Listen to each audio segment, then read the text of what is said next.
Ang kwentong ito ay hango sa totoong buhay. Mula ito sa isa nating kabayan na itago na lang natin sa pangalang Solomon. Walang eksaktong taon, probinsya ng Samar.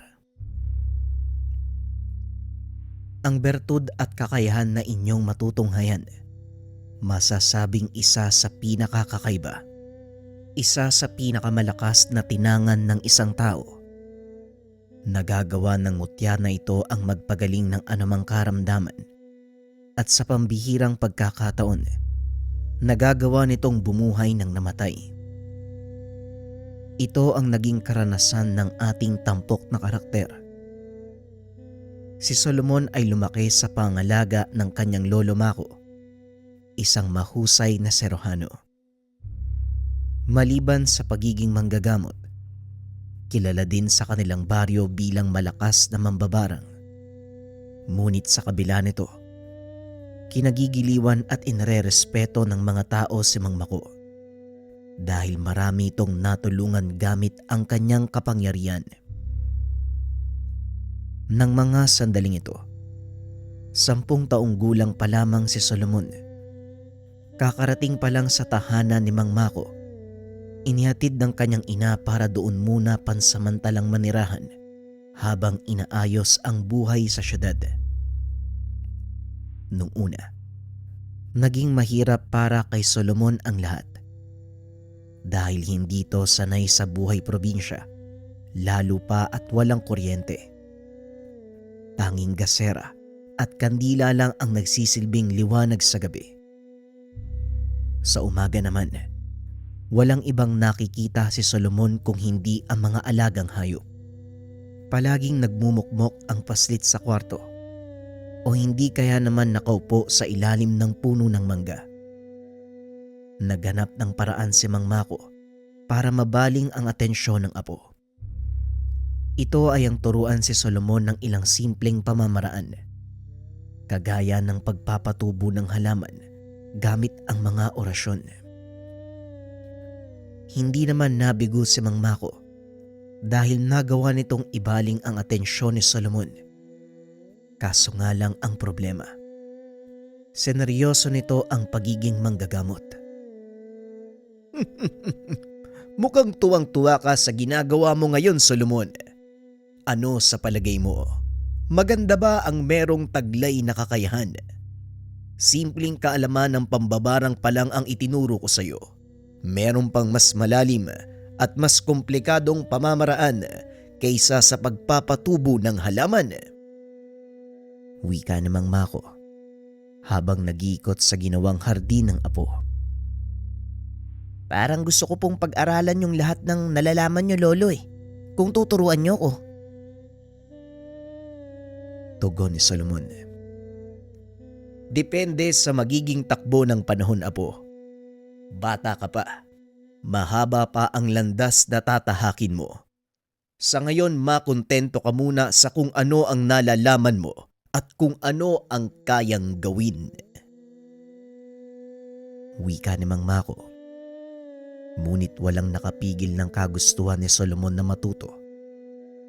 Habang nagdadaan ng panahon, unti-unting natututo si Solomon sa sariling pamamaraan hanggang sa sumapit sa edad na 20. Naging mas malawak ang kaalaman ng binata.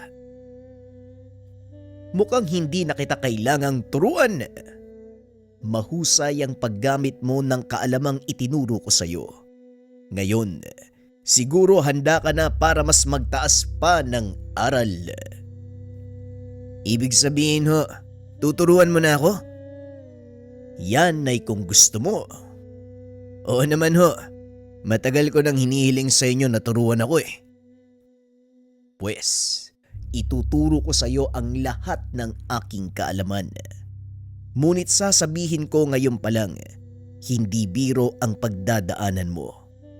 Ang mga itinuro ko sa iyo noon, wala pa sa dulo ng kalingkingan ng kabuuang kaalaman ng barang.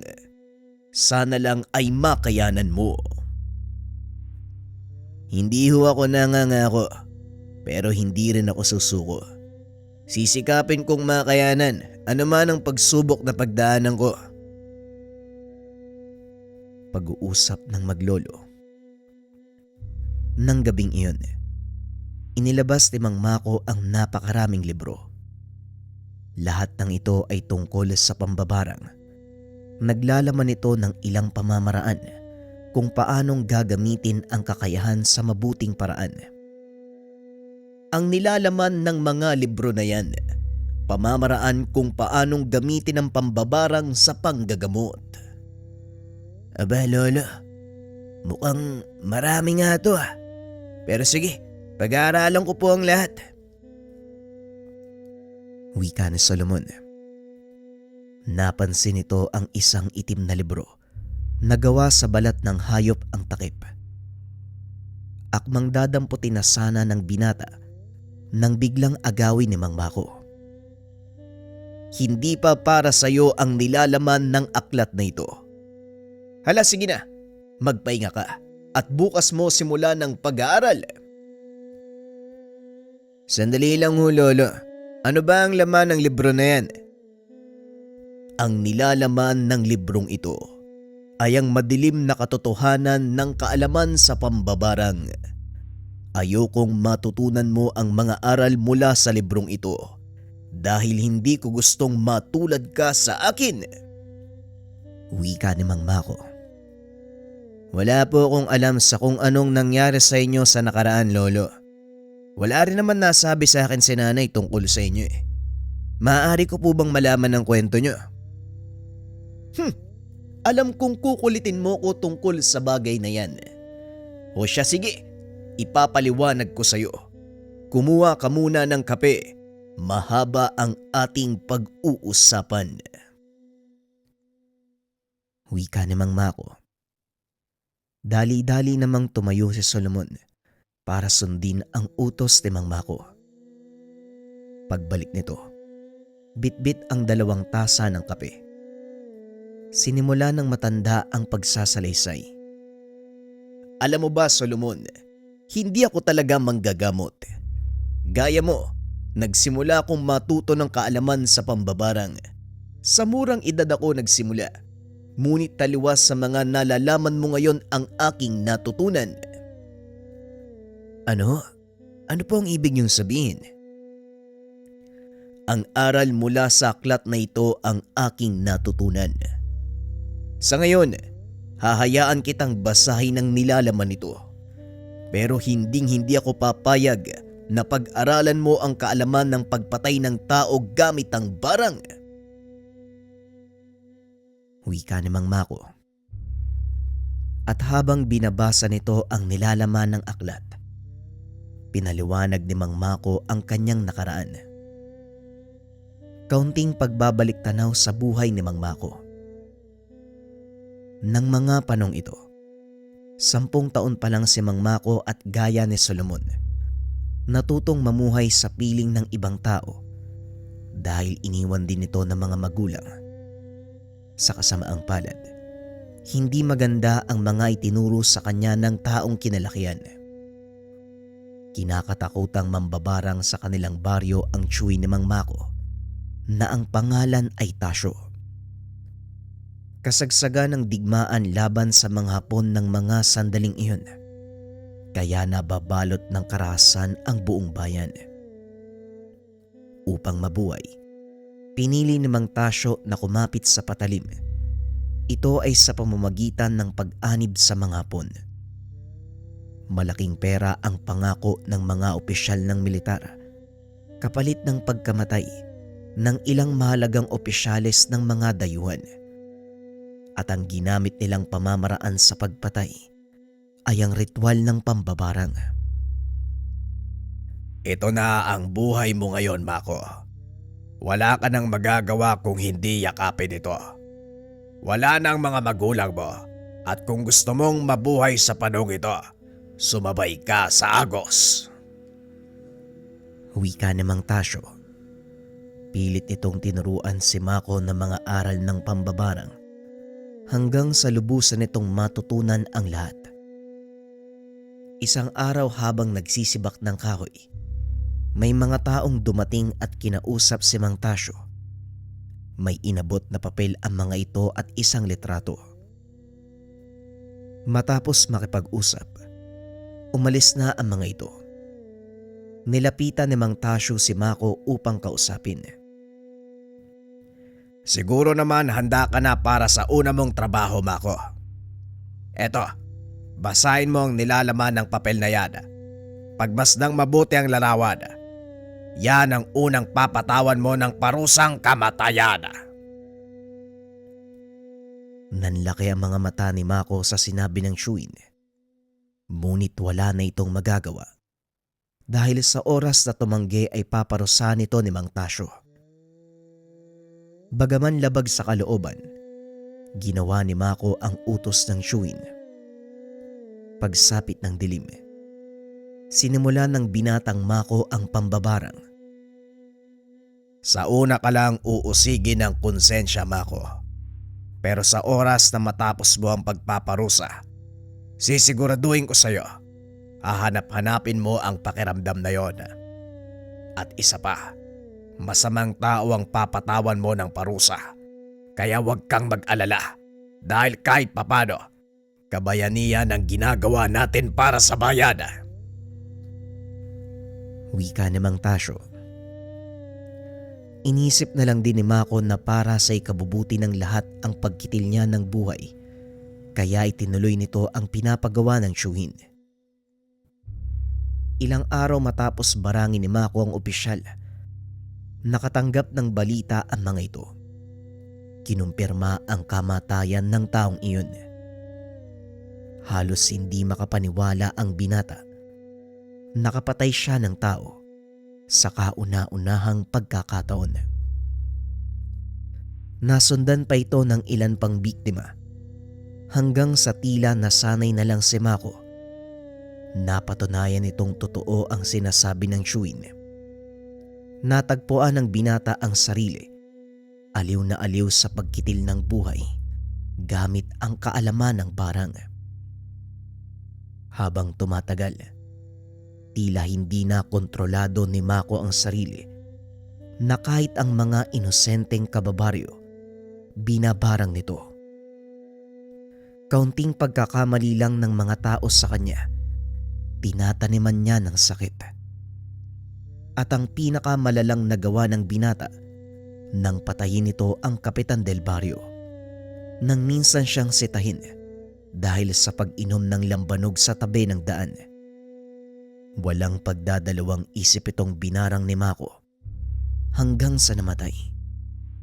Ngunit hindi nagtagal nakahanap ng malakas na katapatang binata, isang mahusay na mambabarang na nagngangalang Mang Genaro. Kilala itong manggagamot sa lugar. Hindi inaasahan ng binata na lalapit ang isa sa mga nabiktima sa matanda. Walang kamuwang-muwang si Mako na natuntun siya nito. Nang mga sandaling iyon, mag-isang nakaupo sa atangan ng bahay ang binata habang nakatulala. Nakabalik lang ito sa wisyo nang bigla siyang tapikin ng isang matanda. Mawalang galang na iho. Ito ba ang tahanan ni Tasyo? Ito nga ho. Bakit niyo po siya hinahanap? Ganun ba? Ikaw marahil ang kanyang pamangkin, si Mako. Ako nga po. Bakit po, Manong? Alam mo bang may lumapit sa akin pasyente? Binarang ito. Matindi ang tama sa kanyang binti at alam kong ikaw ang may gawa nun. Nanlaki ang mga mata ni Mako nang marinig ang sinabi ng matanda. Nakita nitong papasok ng bakuran ang Shuin, kaya pasimple itong tumayo. Alam mo, Manong, malaki kasi yung kasalanan sa akin ng taong yun eh. Kaya binigyan ko siya ng ilang pigsa sa hita. Kahit na, hindi mo dapat ginagamit sa pananakit ng kapwa ang kaalaman mo. Kahit anong dahilan. Wika ni Mang Genaro. Sa pagkakataong iyon si Mang Tasyo ang nagsalita. Bawalang galang na po. Ano ba ang problema? at tila naririnig kong pinangangaralan niyo ang pamangkin ko. Huwag kang magmaang-maangan, Tasyo. Dahil alam kong ikaw ang dahilan kung bakit walang habas na ginagamit ng batang ito ang kakayahan ng barang. Nananakit siya ng tao. Disiplinahin mo ang pamangkin mo kung ayaw mong ako mismo ang gumawa nun para sa'yo. Wika ni Mang Henaro. Alam mo, Manong, masamang tawang binabarang ng pamangkin ko. Kaya hindi ko siya pipigilan sa anumang gustong gawin.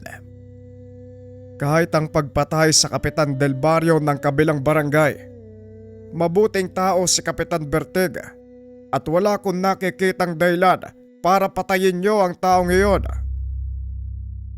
Pasensya na, pero hindi ko gusto ang tono ng pananalita mo. Huwag mo kong pinagbibintangan sa bagay na hindi ko naman ginawa. Pag-uusap ng dalawang matanda. Dahan-dahang pumupuslit si Mako sa pag-aakalang wala na sa kanya ang atensyon ni Mang Henaro. Kaso nga lang laking gulat ng binata. Sabay silang nanigas ng kanyang chewin. Magsilbi sanang babala sa inyo ang araw na ito, Tasyo. At ikaw naman, binata, huwag mong sayangin ang kakayahan mo. Malakas kang mambabarang. Nakakapanghinayang kung sa kasamaan mo ito gagamitin. Isinumpa ka na simula nang natutunan mo ang kakayahan na yan. Kaya wag mo nang palalain pa ang kasalanang bumabalot sa pagkatao mo. Wika ni Mang Henaro. Matapos ay may sinot ito sa leeg ng binata. Nanghina si Mako. Napaluhod. Ano tong nilagay mo sa akin? Bakit hindi ko matanggal? Isa yang uri ng bertud. Walang nabawas sa kakayahan mo. Pero sa tuwing gagamitin mo ito sa kasamaan, kusang mawawalan ng bisa ang iyong kapangyarihan.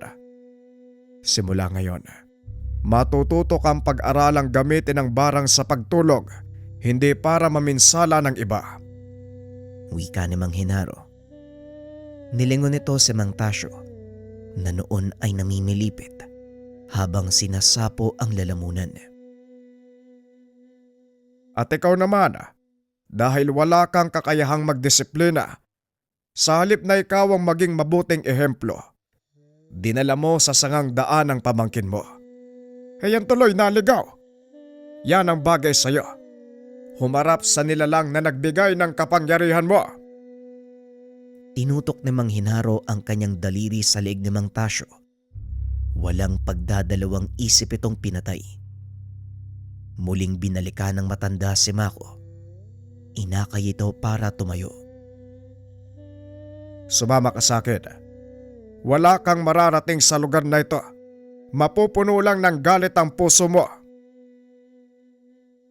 Simula ng araw na yun, unti-unting nagbago ang buhay ni Mako sa tulong ni Mang Henaro. Nagawa nitong matutunang gamitin ang kakayahan upang makatulong sa kapwa. Kalaunan, naunawaan ang kahalagahan ng buhay. Naging panata din ni Mako ang pagtulong sa kapwa. Hindi rin siya nanghihingi ng kapalit bilang kabayaran sa lahat ng masamang nagawa niya. Hindi nagtagal ay namaalam si Mang Henaro. Minana ni Mako ang kakayahan ng matanda sa pamamagitan ng isang mutya. Inilabas ito ng matanda mula sa bibig at pinasa kay Mako. Masaya ko at nagawa kitang baguhin. Sana lang wag ka nang bumalik sa dati mong nakagawian, Mako. Mamuhay ka ng walang dinadalang kasalanan sa mundo. Eto, tanggapin mo. Pangalagaan. Balang araw magagamit mo ang kakayahang taglay ng mutyang ito, Mako. Kung hindi man ikaw, ipasa mo ito sa susunod na henerasyon. Wika ni Mang Henaro habang inilalapag ang mutya sa kamay ni Mako. Hindi ako karapat-dapat sa mutya na ito, Manong. Pero makakaasa ka. Ipagkakaloob ko ito sa taong mas karapat dapat. Magpahinga ka na. Huwag kang mag-alala dahil hindi na ako babalik sa dating nakagawian. Mamumuhay ako ng malayo sa paggawa ng kasalanan. Wika ni Mako. Napangiti na lang ang matanda. Tuluyang nalagutan ng hininga. Matapos mabigyan ng maayos na libing, nagpa siya ang binatang magpakalayo-layo. Nanirahan sa tagong bayan kung saan walang nakakakilala sa kanya. Sa pag-asang matatakasan ang madilim na kahapon.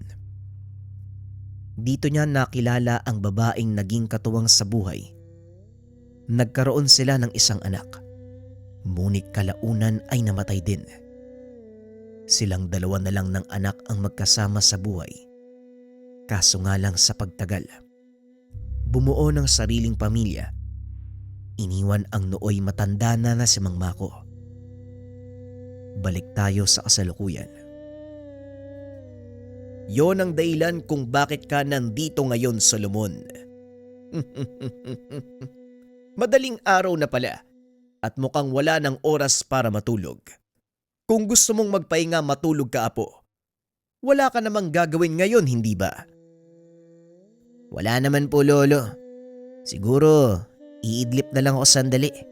Sisimulan ko na yung pagbabasa ng mga aklat na ito. Tugon ni Solomon. Matapos ang pag-uusap, lumabas ng bahay si Mang Mako. Pinakain ang mga alagang manok. Si Solomon pumasok sa silid upang magpahinga. Bandang tanghali nang magising ang binata. Kumain lang ito at naligo. Sinimulan ang pagbabasa ng mga aklat na iniwan sa kanya. Dahil may kaunti ng kaalaman, hindi na rin naging mahirap para kay Solomon na unawain ang mga nilalaman ng aklat. Ilang linggo ang nakalipas. Nagagawa na nito ng maayos ang ilan sa mga ritual na ginagamit sa panggagamot. Isa na dito ang paggamit ng mga linta upang alisin ang pamamaga na dulot ng impeksyon. Nangalap din ng mga insekto si Solomon sa kagubatan, gaya ng uwang at ilang makamandag na insekto, gaya ng alaktan, balingayaw at alupian. Ginamit naman ito ng binata upang patayin at labanan ang anumang impeksyon sa katawan ng kanyang pasyente. Makalumang pamamaraan ng medisina ang nilalaman ng mga aklat. Hinaluan lang ng mga kaalaman mula sa lihim na karunungan, kaya nagiging mas mabisa ito kung ikukumpara sa tradisyonal na panggagamot. Maliban pa dito, natutunan din ni Solomon ang paggamit ng mga orasyong pangontra at pangparusa sa masamang elemento. Paminsan-minsan, may mga kaso siyang kinakarap, kagaya ng panggagambala ng mga duwende, pati na rin ng mga engkanto. Habang pinag-aaralan ang iba't ibang pamamaraan ng panggagamot, dumarami ang nakakakilala sa binata. Ito ang naging daan upang makasagupa ni Solomon ang isang mambabarang. Isang babae ang lumapit sa kanila, nagmamakaawang gamutin ang kanyang anak na dalaga. Hindi ito tinanggihan ng binata. Pinakiusapan nito ng babae na siya ang pumunta sa kanilang tahanan, gawa ng hindi na makalakad ang anak nito. Walang pagdadalawang isip na pinunta ni Solomon ang pasyente. Nagulat ito nang dumating dahil sa bungad pa lang ng bakuran. Ramdam na ng binata na pumasok siya sa teritoryo ng isang malakas na elemento. Hindi nagpatinag ang binata. Kampante ito sa kaalaman niyang taglay. Tumuloy sa pagpasok si Solomon sa tahanan. Dinala siya ng ginang sa silid kung nasaan ang anak nito. Nanlaki ang mga mata ni Solomon nang makita ang kalagayan ng dalaga. Namamaga ang buong katawan nito na parang kinagat ng napakaraming bubuyog. May pantalang muka at halos hindi na makilala. Nagsimulang magkaganyan ang anak ko nang hiwalayan niya ang kasintahang taga-kabilang baryo. Hindi ako sigurado, pero malakas ang kutob ko na ang lalaking yon ang may gawa.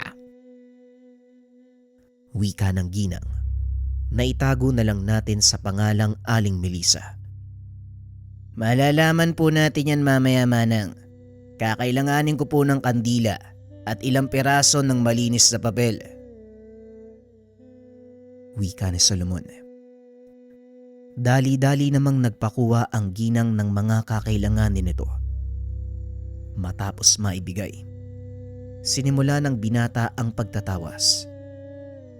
Itinapat ng binata ang papel sa apoy ng kandila habang nag-uusal ng mga dasal.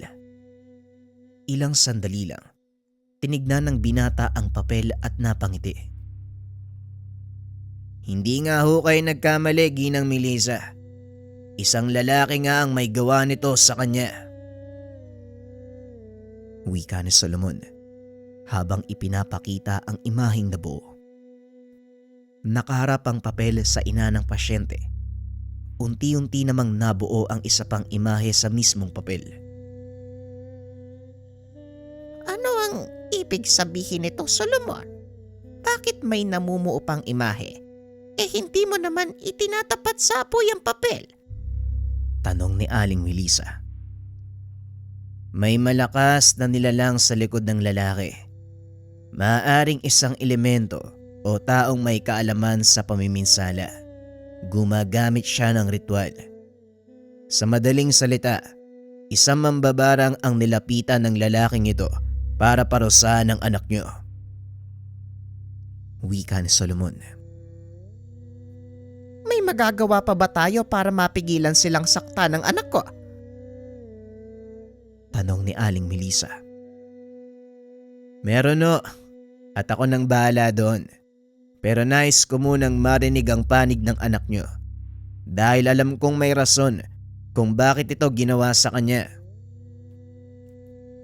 Wika ni Solomon.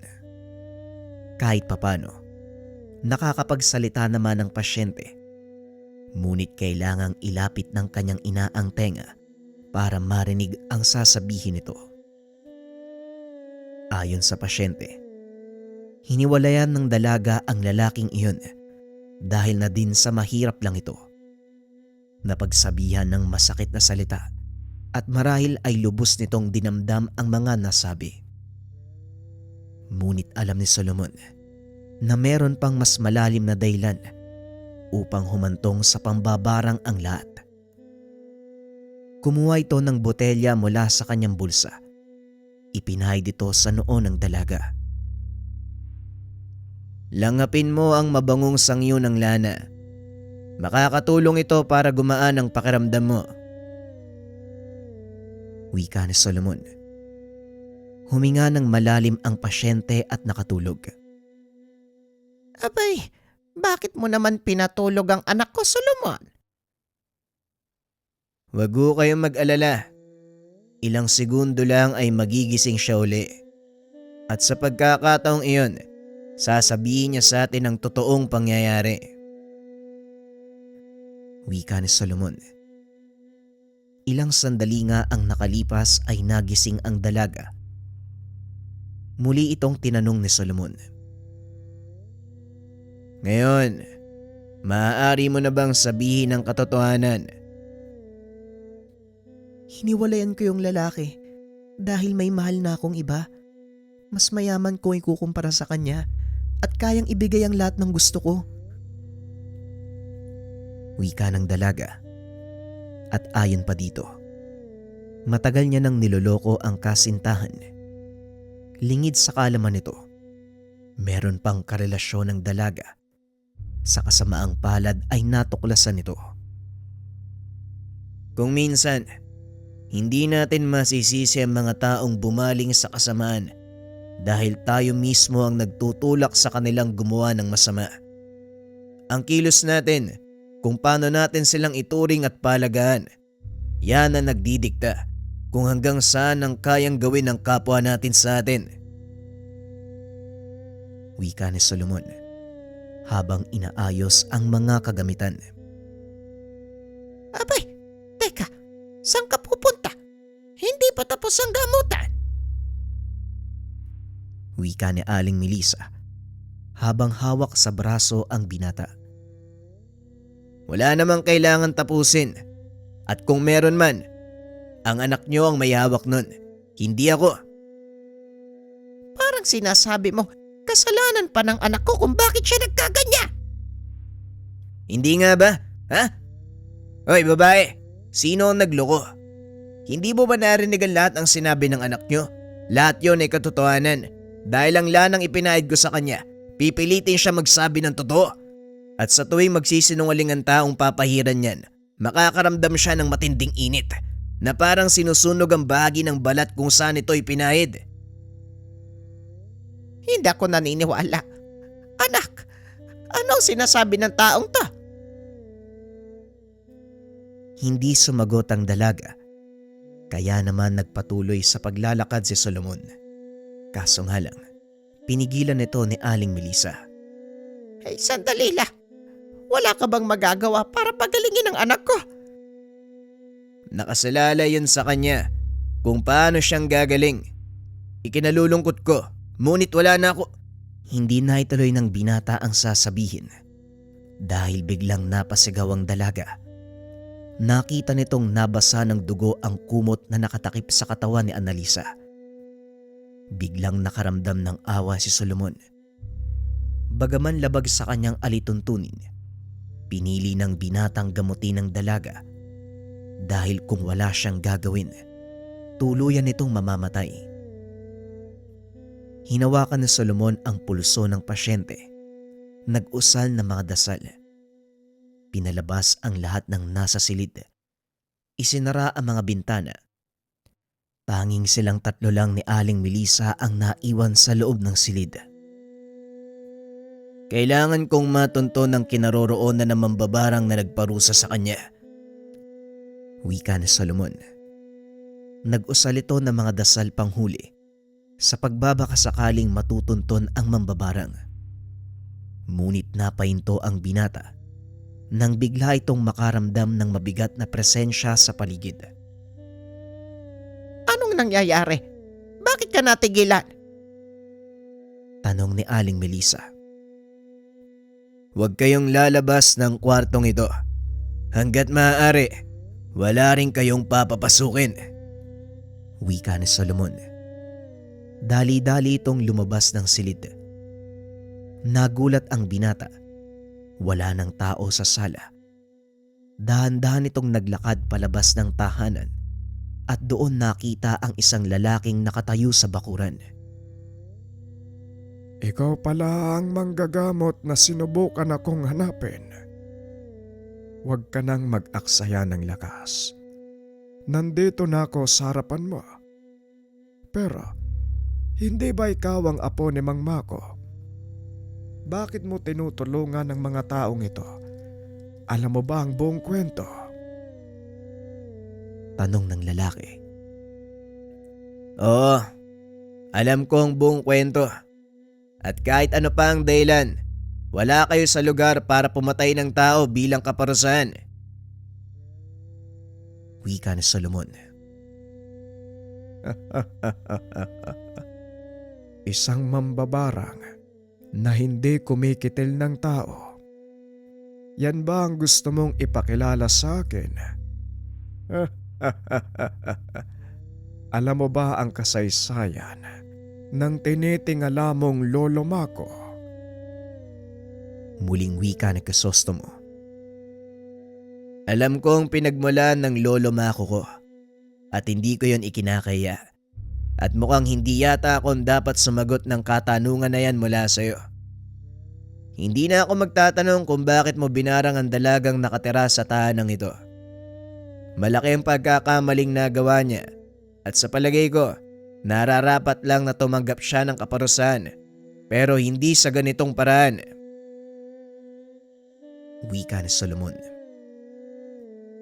O ngayon, anong gusto mong gawin ko? Alam mo palang ginawa ko lang ang nararapat eh. Bakit mo ko tinutugis? para pigilan ka. Dahil kahit saang anggulo mo tignan, hindi pa rin makatarungan ng pumatay ng tao. Wika ni Solomon. Tumawa ng malakas ang lalaki at naglakad palayo. Hindi ito ang unang beses na nakaharap ako ng kapwa ko mambabarang. Pero sigurado ako, para sa iyo ito ang pinakauna mong karanasan. Magiging mabait ako sa ngayon, binata. Susundin ko ang gusto mong mangyari. Dahil ayokong mabigo ka sa unang panggagamot ng taong binarang. Tugon ni Crisostomo. Bagaman nakakainsulto, hinayaan na lang ito ni Solomon dahil mas mahalaga sa kanya ang kapakanan ng pasyente. Maraming salamat sa pag-unawa. Maaari ko bang malaman ang pangalan mo? Ako nga pala si Solomon. Tawagin mo kong Crisostomo. Hanggang sa susunod nating pagkikita, Solomon. Pero kung ako sa'yo, hindi ko napapangarapin pang mangyari yon. Huwag kang mag-alala dahil sa susunod nating pag-aarap, hindi na ganito ang magiging tagpo. Wika ng binata. Huwag kang papakasiguro, bata. Tugon ni Crisostomo. Matapos ay nagpatuloy na ito sa paglalakad. Nakahinga ng maluwag si Solomon dahil alam nitong wala siyang panama sa lalaking iyon. Ramdam niya ang kakaibang lakas na bumabalot sa katawan ni Crisostomo. Dali-daling pumasok ng tahanan ng binata upang tignan ang kalagayan ng pasyente. Ano nang nangyari sa anak ko? Magiging maayos na ang kalagayan niya. Nagawa kong pakiusapan ng mambabarang. Ngunit kailangan kong manatili hanggang bukas para masiguro ang tuluyan niyang paggaling. Wika ni Solomon. Naupo ito sa tabi ng higaan ng pasyente kasama si Aling Melissa. Magdamag na inobserbahan ang kalagayan ng dalaga hanggang sa mag-umaga. Nawala na ang pamamaga ng katawan ni Annalisa. Magaling na ang anak ko. Wika ng ginang. Laking pasasalamat ni Solomon dahil tumupad sa sinabi ang nakaharap na mambabarang. Magaling na ho ang anak niyo. Magpapaalam na po ako. May sinulat akong ilang panuto na kailangan niyong sundin. Wika ni Solomon. Matapos ay nagpaalam na ito. Wala man lang narinig na pagpapasalamat ang binata. Ngunit para kay Solomon baliwala na ito. Sanay na siya sa ganitong ugali ng mga tao. Pagdating sa tahanan, kaagad kinausap ng binata si Mang Mako. Matanong ko lang ho, may kakilala po ba kayong Crisostomo? At bakit mo naman naitanong? Siya po ang nakaengkwentro ko, Lolo. Mabuti na lang hindi kami nagkabanggaan. Nakinig sa pakiusap ko. At paanong nangyari yun? Sigurado ka bang si Crisostomo ang nakaharap mo? Hindi po ako maaaring magkamali, Lolo. Yun ang pangalan ng taong nakausap ko kagabi. Harapan niya akong kinumpronta nung nalaman kong siya yun ang barang sa pasyente ko. Imposible ang sinasabi mo. Dahil matagal nang patay si Crisostomo, papaanong nangyaring makakarap mo siya? Baka naman impostor ang taong iyon. Alam mo, kilala si Crisostomo sa lugar na ito bilang malakas na mambabarang. Marami na siyang napatay. Noon bago kami magkaharap at masisigurado ko sa iyo, patay na ang taong yun dahil ako mismo ang pumatay sa kanya. Pag-uusap ng dalawa. Ngunit hindi pa rin kumbensido si Solomon sa sinabi ng matanda. Pasensya na, Lolo. Pero alam ko kung ano nakita at narinig ko. Kilala niya kayo at sigurado akong buhay siya. Hindi rin ako nakakasiguro kung siya nga ang tinutukoy ko. Siguro'y malalaman na lang natin yan. Halika, may pupuntahan tayo at may ipapakita ako sa'yo. Wika ni Mang Mako. Dali-dali itong kumuha ng tungkod. Naglakad palabas ng bakuran. Mabilis namang sumunod si Solomon. Saan po ba tayo pupunta, Lolo? Parang kagubatan na to ah. Pupunta tayo sa lugar kung saan ko inilibing si Crisostomo. Wika ni Mang Mako. Maya-maya narating ng mga ito ang malaking bato sa loob ng kagubatan. Napahinto si Mang Mako nang makitang may taong nakaupo sa tuktok ng malaking bato. Mukhang tama nga ang sinasabi mo, Solomon. Crisostomo, hindi ko akalaing makakaligtas ka sa ginawa ko sa'yo. Wika ni Mang Mako. Marahang lumingon si Crisostomo. Bumaba ito mula sa kinaupuan. Hindi ko rin akalain na magkikita tayo ulit, Tandang Mako. At ikaw, Iho, nagsumbong ka pala sa lolo mo. Wika ni Crisostomo. Gusto ko lang siguraduhin na totoo ang sinasabi ng binatang ito. Alam ko ang nangyari ilang taon na ang nakakaraan. Nagawa kitang patayin. Ako mismo ang pumatay at naglibing sa'yo. Paano kang nakaligtas at nabuhay? Nakalimutan mo yata ang bertud na ibinigay mo sa akin. Malaking pagkakamali ang ginawa mo nung araw na yon. Kaya heto ko, muling nabuhay. Wika ni Crisostomo. Biglang naalala ni Mang Mako ang nakaraan. Anong ibig sabihin ng taong yan? Anong bertud, Lolo? Ang mutya na ibinigay sa akin ng maestro ko. Yun ang sinasabi niyang bertud. Nagkamali ako ng pagkilala sa kanya sa pag-aakala kong siya ang nararapat na tagapagmana ng mutya. Ngunit nagkamali ako dahil ginamit niya lang ito sa pansariling kapakanan. Wika ni Mang Mako. Masyado ka lang naging negatibo. Saan mo ba dapat gamitin ang mutya? Hindi ba kung saan ito nararapat gamitin? Sa pagbuhay ng mga taong namatay? Hindi sa lahat ng panahon, Crisostomo, ang taong bubuhayin mo ay isang kriminal. Kahit ano pa ang sabihin mo sa akin ngayon, wala ka nang magagawa. Nabuhay ko na ang taong yon. Nalaman kong malaki din ang atraso mo sa kanya. Maya-maya, isang lalaki ang naglalakad papunta sa kanila. Nanlaki ang mga mata ni Mang Mako dahil ang taong binuhay ni Crisostomo walang iba kung hindi si Mang Tasyo. Kumusta na ang walang utang na loob kong pamangkin? Matapos kong ituro sa iyo ang lahat ng nalalaman ko, hinayaan mo kong mabulok sa ilalim ng lupa. Gayong hawak mo ang isang makapangyarihang gamit na may kakayahang bumuhay sa patay. Makasarili ka. Wika ni Mang Tasyo.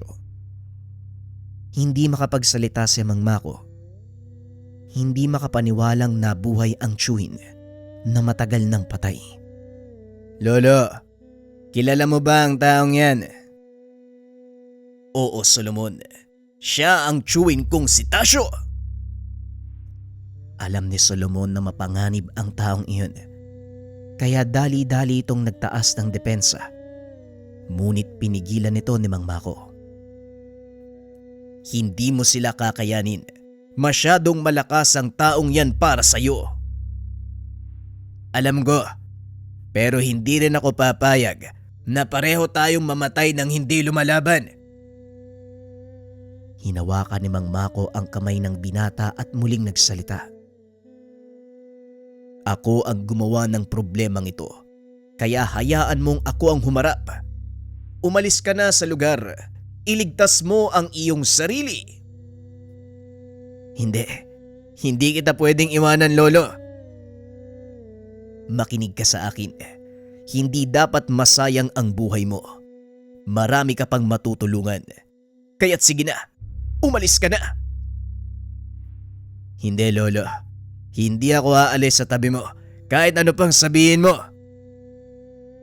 Solomon, apo, matanda na ako at alam kong dumating na ang pagkakataon upang mamaalam sa mundo. Tandaan mo lang, wala kong pagsisisihan kung sakaling mamatay man ako sa buhay na ito.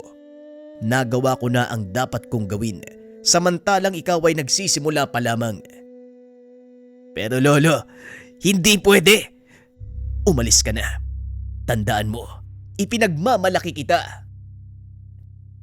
Wika namang Mako. Sabay tulak sa binata. Matapos ay sinugod nito ang dalawang kalaban.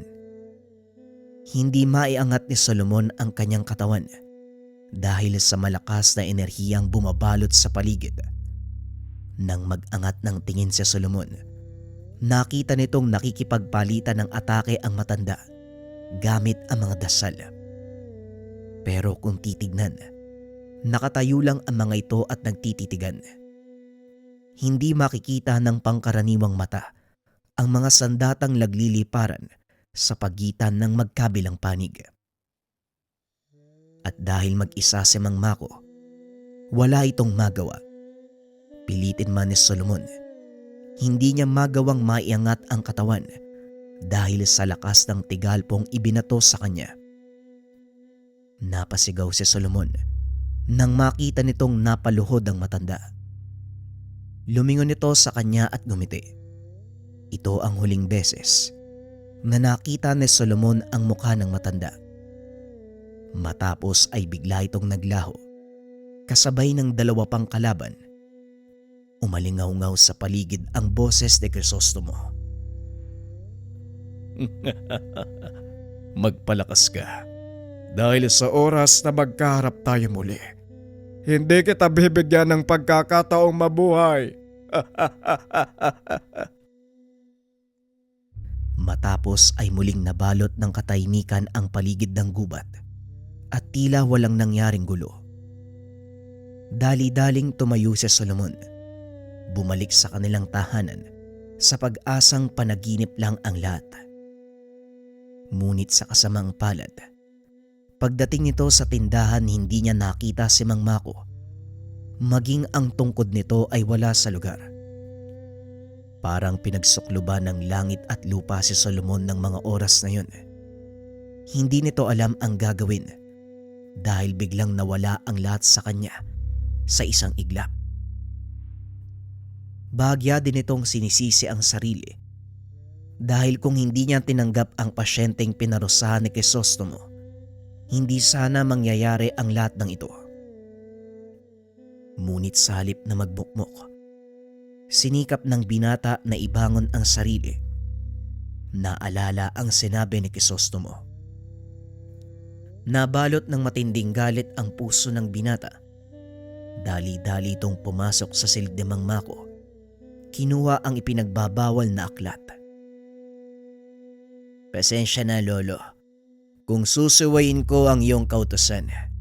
Ngunit ito lang ang pamamaraan na alam ko para mabigyan ng katarungan ang pagkamatay mo. Pagbabayarin ko sina Crisostomo at ang tiyuhin mo. Wika ni Solomon. Buong gabi nitong binasa ang nilalaman ng aklat. Ilang araw nitong pinagnilayan hanggang sa maperpekto ng binata ang tawag sa mga nakakamatay na insekto gamit ang sariling dugo. Nagsagawa ito ng isang ritual upang tawagin ang dambuhalang lakang na alaga ng kanyang lolo Mako. Nakatayo ang binata sa kalagitnaan ng gubat nang magpakita sa kanya ang isang lakang na halos kasing laki ng kalabaw. Hinawakan niya ito sa ulo. Nag-usal ng mga dasal. Matapos ay hiniwa ang pulso. Ipinatak ang dugo sa ulo ng nilalang. Hanapin mo ang kinaroroonan na Crisostomo at Tasio. Matapos ay bumalik ka sa akin. Wika ng binata. Ibinuka ng nilalang ang kanyang pakpak at lumipad. Bumalik si Solomon sa tahanan upang maganda. Kinuha nito ang mga mahalagang kagamitan, maging ang natitirang alaala ni Lolo Mako. Sinunog ang kanilang tahanan. Ito ang huli kong pamamaalam sa iyo, Lolo. Salamat sa lahat ng ginawa mong kabutihan at mga aral na naging pundasyon ng buhay ko. Pangako, hindi ko sasayangin ang lahat ng ito. Wika ng binata. Habang pinagmamasdang matupok ang kanilang tahanan. Bago pa man dumating ang mga kapitbahay, mabilis nang umalis sa lugar si Solomon. Nagbalik ito sa gubat kung saan niya sinugo ang lakang dahil doon babalik ang insekto. Ilang araw na natili si Solomon sa lugar habang pinapalakas ang sarili. Hindi nito kinalimutan ang naramdamang galit dahil ito ang nagsilbing inspirasyon ng binata upang mabigyan ng katarungan ang pagkamatay ng kanyang maestro. Maya-maya ay biglang nagdilim ang kalangitan. Napatingala ang binata. Nakita nitong papalapag ang malaking lakang.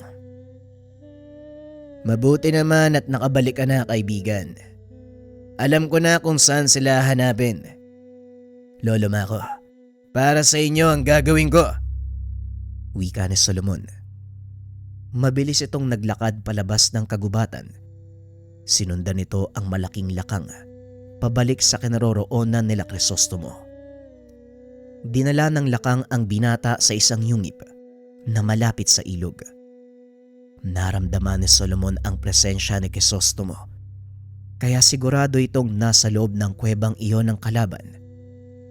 Akmang papasok na sana ang binata nang bigla namang naglabasan ang mga nilalang. Walang pagdadalawang isip na sinugod ang alaga nitong lakang mula sa himpapawid. Gumawa ito ng daan para makatuloy si Solomon papasok sa kuweba.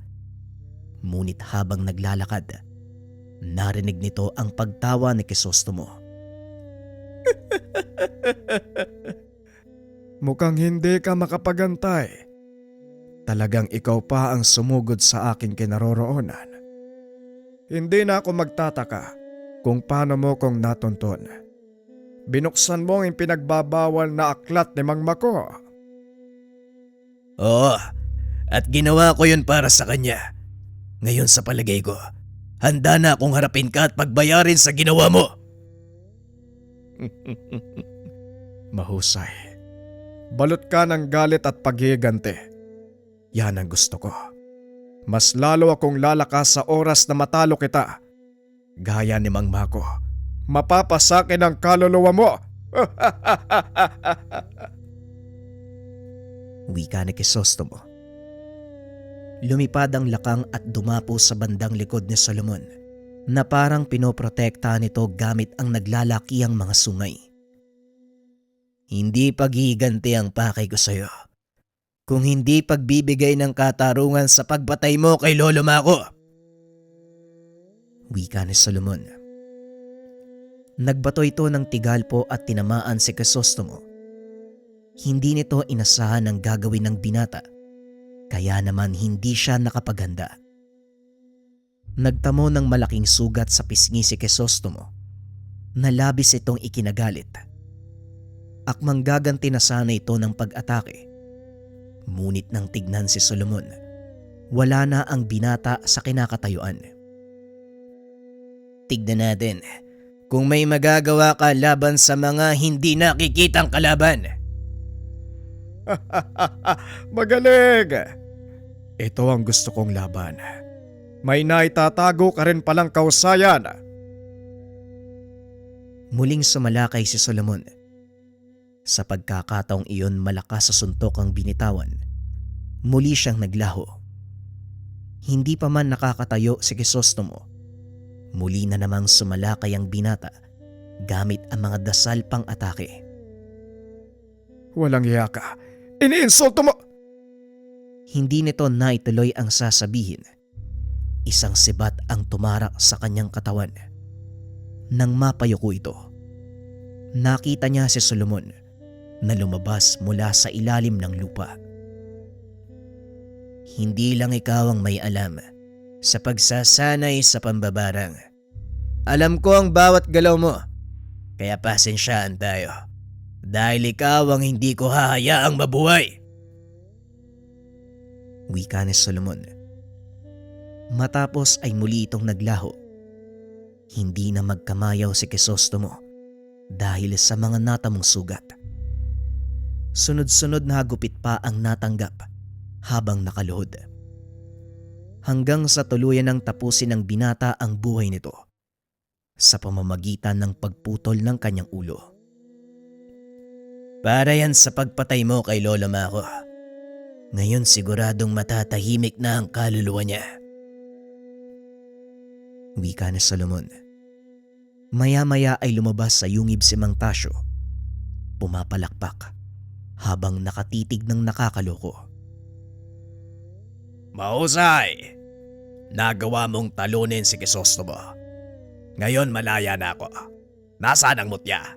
Ibigay mo sa akin nang tuluyan kong makamit ang buhay na walang hanggan. Napayuko si Solomon.